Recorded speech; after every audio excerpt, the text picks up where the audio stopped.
Thank you so much for staying with us. I've been speaking with Ajuri Ngelale, Special Advisor to the President on Media and Publicity. He's also Special Envoy on Climate Action. Tonight, we're assessing President Tinubu's epic first year and his plans for the climate. Mr. Ngelale, thank you so much for staying with us on the program. So there are so many aspects. I mean, you would agree with me that there are so many aspects to the role of Special Envoy. What should Nigerians know about this role and how it functions within Nigeria's existing governance architecture? Thank you very much, Jumoke. You know, the strategic nature of the role is that it is really a coordination hub of all federal MDAs and subnational, agencies and bureaucracies that deal specifically with those sectors that feed into the climate action ecosystem in a way that allows us to monitor how effectively the various kind of components of the climate action ecosystem are able to key into our ability to reach an end goal that we've agreed on. So there's a vision. We have a roadmap, and we say, okay, if it's the localization of value chains, I just talked a little bit about Evergreen City at the Green Industrial Hub, which is all about, localizing value chains, making sure that the solar panels we're deploying across the country are not simply imported or shipped in, but that they're produced locally so that the Nigerian economy and the Nigerian people benefit maximally from that process. But we're also talking about other aspects. We're talking about the fact that the president is doubling down with, the Honorable Minister of Solid Minerals Development and the person of Dr. Dele Alake on, the processing of our solid minerals. And some of these have to do directly with climate action. So when we're talking about, for example, a $200 million lithium processing facility that just commenced operations, I believe, last month in Nasarawa State, which was launched by the representation of His Excellency Mr. President. And the delegation even went to visit Mr. President in his office as well, where they pledged to invest more in such activities. When you have, the local processing, right, what that now allows you to do is now you're in the game potentially for, the manufacturing of electric vehicle batteries, right, of which lithium is a major component. So now we recognize that when you are able to localize as much of the end-to-end production of, items that the largest market in Africa, which is ours, consume, you're really creating wealth, but you're doing it in a way that is eco-friendly, and you're doing it in a way that positions Nigeria to have the credibility when we sit at the table to be able to bring our brother and sister African nations to say, look, this is the continental view. This is our position. We have to have consensus on these issues, and we have to agree that we're no longer going to be the dumping ground for, whether it's Western manufacturing or Eastern manufacturing or any other kind of manufacturing. So this is the view. Now, with that said, I think there are a few elements in things like in sectors like, obviously environment. Everybody thinks of environment. You're dealing with, multifarious issues around environmental regulations, which is domiciled in the Ministry of Environment. That has nothing to do with me. But it does feed into the ecosystem that I'm going to now need to coordinate, right? So when you're talking about, deforestation, for example, and desertification and how we combat that, these are all things that while different ministries, departments, and agencies handle these things specifically, right, within their own ministerial, administrative mandates, my job is essentially to say, look, okay, where are you at with this? What have you achieved with this? What more support do you need from this, whether it's locally or internationally, to be able to meet, the benchmark we've set, to be able to be on target and on course, to meet our 10, 15-year, 20-year, development goals on these issues, our nationally determined contributions on these issues. When you're starting to now talk about, pushing toward carbon neutrality, that's another subsector, right? Where now you're dealing with the Federal Ministry of Petroleum Resources on on gas, and other stakeholders. There are several different elements to this. In some cases, if you're talking about EV batteries and eventually EV vehicle manufacturing, or at least assembly in phase one and then eventually manufacturing, now you're dealing with coordinating the NADDC, for example, right? And you're working with the Federal Ministry of Industry, Trade and Investment, for example. So what it is in effect is it is a coordinator of all of the relevant MDAs at the federal and subnational levels that deal and feed in to the larger climate action ecosystem of the nation. Then that's the domestic side of the job. The international side of the job is to be the lead negotiator of the Federal Republic of Nigeria on all of the issues affecting the nation with respect to globally agreed commitments on things like methane reduction, on things like CO2 emission reduction, on things like, our ability to, create a carbon sink that can effectively offtake some of the emissions from, some of our high polluting or heavily polluting industries. All right. So you're essentially the lead negotiator and lead diplomat on climate issues. All right, let me ask you this, and I want us to be realistic. Is net zero emissions a realistic target? And is Nigeria on course to meet this ambitious target? Is it realistic? Jumoke, I am someone who prioritizes, and anyone who works under the mentorship and tutelage of His Excellency President Bola Ahmed Tinubu would prioritize pragmatism and practicality. So everything I've said on this program, none of it is pie in the sky. Everything is based on a tangible and verifiable set of steps that we are going to take step by step by step, without rushing and with due diligence until we reach our targets. That's point number one. Point number two is, if you're asking whether the pathway to net zero by 2060 is realistic, I will say yes, and I will say it emphatically. Now, I will also say that it is not just going to happen because we want it to happen. And it's not just going to happen because we wave a magic wand and pretend that we'll just get there. It's going to happen because there is a political and developmental consensus in our country across the federal and subnational entities of government that says, look, we can agree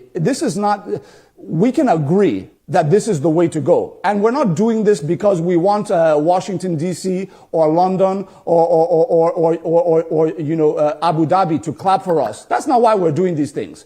We're doing these things because, first of all, we do care about the future of our children and grandchildren. We have no doubt about the impact of climate change. We know it's real. We see it all around us. So what are we going to do about it? What we are saying, though, is that while all of that is true, we are driving this with an economic and an investment focus. We are saying that the pathway to net zero is via mutually beneficial win-win investments. That is how we will get there.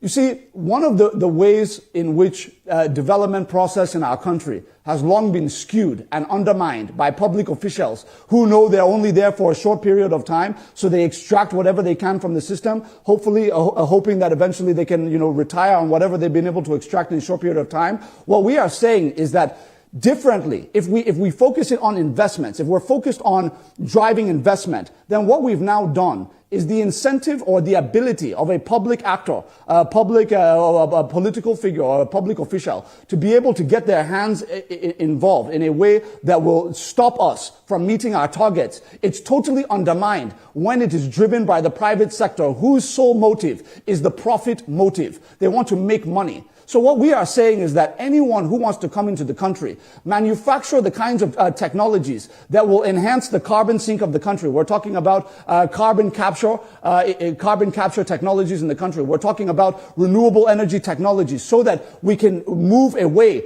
from this reliance on those heavily polluting, high emission, forms of energy production. This is how you get to net zero, but you're doing it in a way that is predicated on mutually beneficial investments from the private sector. The private sector is constant. They're not interested in whether it's PDP, APC, Labour Party, or some other party that we don't know about that may come up 20 years from now. What they're concerned about is I have invested this money, right, on the ground in Nigeria. I'm making good profit, right? And I'm producing those things, those renewable energy technologies that is moving this country where my investment is away from heavily polluting, energy production forms, diesel power generation, for example, in some cases, natural gas power generation, for example. This is the kind of transition that we can run and drive through the private sector. Now, our job today is making sure that we create the climate, the investment and environmental and regulatory and legal compliance frameworks that would ensure that the de-risking finance is available, right? And then the confidence of the investors, because they have the de-risking finance, because the federal and subnational entities of public administration in the country have agreed on a consensus approach to what needs to be done to attract those investments, they are now ready to bring their money. It's not rocket science. All you have to do is be able to have a focus, drive it day by day diligently, and put yourself in a position, be somebody who simply is not looking for a briefcase. If you're not distracted by what you can extract from the system on a day-to-day basis, right, looking at the next election or looking at one thing or the other or retirement, then you're able to just look at the system, build a system that works to achieve the strategy you've set out. We're focused on getting these investments. That's all we're going to be doing over the course of the next several years. Whether I'm in this position as special envoy until 2027, tomorrow morning, or 2031, I don't know. But for as long as His Excellency Mr. President gives me this opportunity, I'm going to do everything within the fiber of my being to ensure that we put the systems in place that will outlive us and that will position the private sector to drive the investment base we need to truly take us to net zero. Not by, public expenditure, but by public, by innovative public regulatory reform and environmental conditioning. Right. And we wish you the very best on that. But finally on this, is Mr. President's green industrial push a threat to his oil and gas plans? Oh, absolutely not. Look, the president is very clear that the oil and gas sectors provide a base of wealth that we can use to, at least at these initial stages, finance a lot of our transition activities. Yes, we're talking about the need to bring in, for example, foreign direct investment and how to incentivize, manufacturers to come into the country to manufacture the kind of renewable energy technologies that will enable us to actually meet our net zero targets. But on the other hand, it's also important to note that, nobody just comes into a place that is unprepared. Right? You still have to make those investments in the integrated link infrastructure that makes an investment in a solar panel production facility worthwhile. If you don't have roads linking the country together, right? Interstate highway systems that actually work, or interstate rail systems that can carry some of these renewable energy, products from one end of the country to the next, right? Or to ports to be able to ship out to the rest of the continent and the world, then obviously the investments you're going to try and drive are not going to be viable. But that's not going to come from the moon. That's going to come from the resources available to the country today. And what are those resources? Those resources are derivable from the income we make from oil and gas production and processing in the country and refinement. So we're going to use that fund to be able to provide the superstructure, the base infrastructural foundation that's required to be able to say to our investors that are coming from Europe and coming from the U.S. and coming from China and coming from India and other parts of the world, to say, look, you can bring your money because the superstructure is here. You have good roads, you have good railways, there's security, you have the amenities. We have, of course, the president's investments in the Presidential Power Initiative, which is another major component of his one-year anniversary achievement. The fact that we are finally implementing properly and effectively the Presidential Power Initiative in partnership with Siemens Energy. We're seeing gradually, if not for some of these strike actions in recent times, we're seeing a relative stability in the quality of the frequency. We still have challenges with respect to the consistency of our generation in the country for a number of reasons. But when it comes to the actual frequency, the current that's entering homes and businesses, gradually, as these Siemens substations are coming into the country, which we're unveiling in front of the public, everybody knows they're coming in. It's verifiable.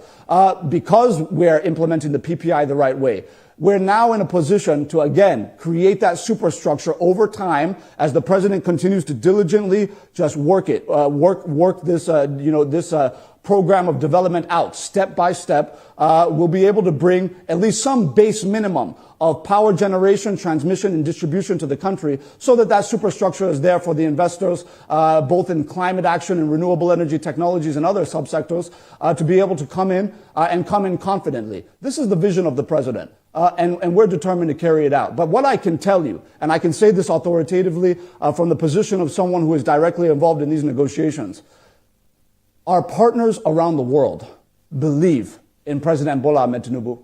Not just because of the fact that he's president today, but because of the fact that he was the executive governor of Lagos State. And they know what he achieved. They know what he did. His record is there. Right? Princeton even did a case study on his governance architecture within Lagos State during that time. Anybody can Google that. So they know who he is and what he represents. What we're doing now is to say to the international community that, look, we're ready to take this thing to a level that none of you have ever seen before. We're ready to do things that have never been attempted in the history of the African continent. But it's going to require your partnership. We're not looking for your sympathy. We're not looking for your charity or your donation. We don't want. What we want is mutually beneficial investments and partnerships. And that is what we are positioning the country to be the most appropriate and the most suitable, landing spot, in relation to some of these partners we have around the world. They're interested. We just have to create that ecosystem, and they know that they're dealing with a president and an administration that is providing that ecosystem. It might be hard today. The reforms are difficult. It feels tough. It's painful, right? And we all know it is. There's no running away from that. But it is the pain is part of the process. China went through it. India went through it. I'm a historian. Anybody who knows their history knows these countries and their populations went through these phases. But look at where they are today. We're in this phase now. We're going through it. It's painful. We're going to get to that place tomorrow. But we need our people to keep faith with us, to support us, and to ensure that they're keying in as much as possible to the developmental opportunities and programs that we're providing, whether it's consumer credit, whether it is a student loan program, whether it is MSME capitalization and grants and loans. We need our people to key into the opportunities available so that we can all rise together. All right. I mean, from our conversation tonight, this is a huge vision. This is a huge plans for Nigeria. And I sincerely wish you the best from here. But, I mean, we have a few minutes to wrap up. So let's talk about organized labor. The meeting of the Tripartite Committee on Minimum Wage has resumed, with all parties aiming to reach an agreement on a sustainable minimum wage for Nigerian workers. The president has committed to a minimum wage above 60,000 naira and has also directed the Minister of Finance, Wale Edun, to present the cost implication for a new minimum wage within 2 days. What's the implication of this? Well, it just shows the alacrity with which the president is moving on this issue. He is determined to get the very best deal possible for Nigerians. But he doesn't want to play to a gallery and cripple the people, of this country in the process. And what do I mean by that? I was on a program recently where I articulated the fact that organized labor as it is now is demanding a 20 times increase in the national minimum wage. This is the national minimum wage that will apply to private businesses as much as it will apply to federal and subnational governments, right? Meaning that if you are a small bakery or a small, a tailor, or you have a little tailor shop, or you're a private school proprietor, that's even a little bit on a larger scale, for example. If you have to pay 20 times the salary to your janitor, to your cook, to your staff, to your drivers, to your security men, right? What that is going to lead to, expectedly and predictably, right? If it's not the actual closure of that enterprise, it is going to lead to a mass retrenchment. People will be sacked en masse, right? And the only way to avoid that is to, if you're a private school proprietor, to jack up the tuition on the students and on Nigerian families across the country, whoever is involved with that school or patronizing it, by 10, 15 times to accommodate the rise in minimum wage. These are obvious things. It's obvious, right, that this is the outcome. It's going to cripple Nigerian families. You're talking about school fees that are going to exponentially increase. You're talking about food prices that will exponentially increase. You're talking about almost every good and service that you can think of exponentially increasing in the name of a 20 times increase. We know that it's not workable. We know it's not feasible. Nigerians do too. But it's also true that our people do deserve a better deal. They do deserve better than 30,000 naira a month minimum wage. Of course they do. And the president believes so too, which is why the president has said, look, 60,000 isn't enough. We have to go higher than that. But when we go higher than that, we have to be mindful of what effect this is going to have on the Nigerian families that we are currently negotiating to better support. Right? If you're giving a Nigerian worker, for example, a threefold increase, or a fourfold increase in his salary, but you have a multiple-fold increase in the goods of services around him, he or she might end up worse off because it obviously is getting swallowed up by inflation and by the increased price of goods and services around the country. So the president is asking for pragmatism and fairness, not for government, not to save government's revenues, but for the people of the country and to protect their medium to long-term interest, even as we do the right thing by increasing the national minimum wage. I mean, above all, we really hope the tripartite committee comes up with a final agreement and ultimately makes Nigerian workers happy. Thank you so much for speaking with us tonight. Ajuri Ngelale, Special Advisor to the President on Media and Publicity, is also Special Envoy on Climate Change. Thank you so much for speaking with us on the President's first epic year in office and his plans for the climate. Thank you so much. We appreciate your time. Thank you very much. Thank you so much. And thank you very much for watching. That marks the end of today's episode of Politics Tonight. But you can watch the repeat broadcast of this episode at midnight.